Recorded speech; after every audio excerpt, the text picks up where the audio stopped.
Chicken ముల్లిగటావ్నీ soup. ఈ సీజన్లో వెచ్చటి soup తాగితే బాగుంటుంది కదూ. చలిని క్షణాల్లో తరిమేసి ఉత్సాహాన్ని తెచ్చిపెడుతుంది. ఇంకెందుకాలస్యం, రుచితో పాటు శక్తినిచ్చే చికెన్ ముల్లిగటావ్నీ సూప్ చేసి చూడండి.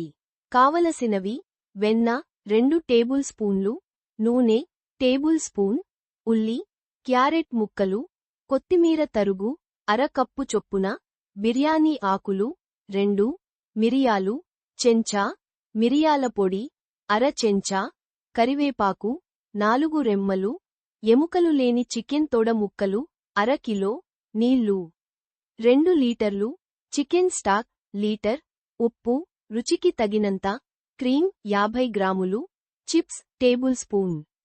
తయారీ: ఒక పాత్రలో చికెన్, మిరియాలు, ఉప్పు, నీళ్లు, బిర్యానీ ఆకులు, కరివేపాకు వేసి 20 నిమిషాలు ఉడికించాలి.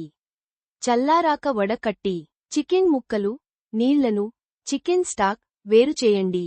ఉడికిన చికెన్ ముక్కలను సన్నగా కట్చేసి పక్కనుంచండి. కడాయిలో వెన్న, నూనెలను వేడిచేసి ఉల్లి, క్యారెట్ ముక్కలను వేయించండి. అందులో చికెన్, ఉప్పు, మిరియాల పొడి జోడించండి.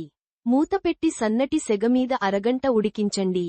చిక్కబడ్డాక సర్వింగ్ బౌల్స్కి తీసి క్రీమ్, చిప్స్ వేడివేడిగా ఆస్వాదించండి.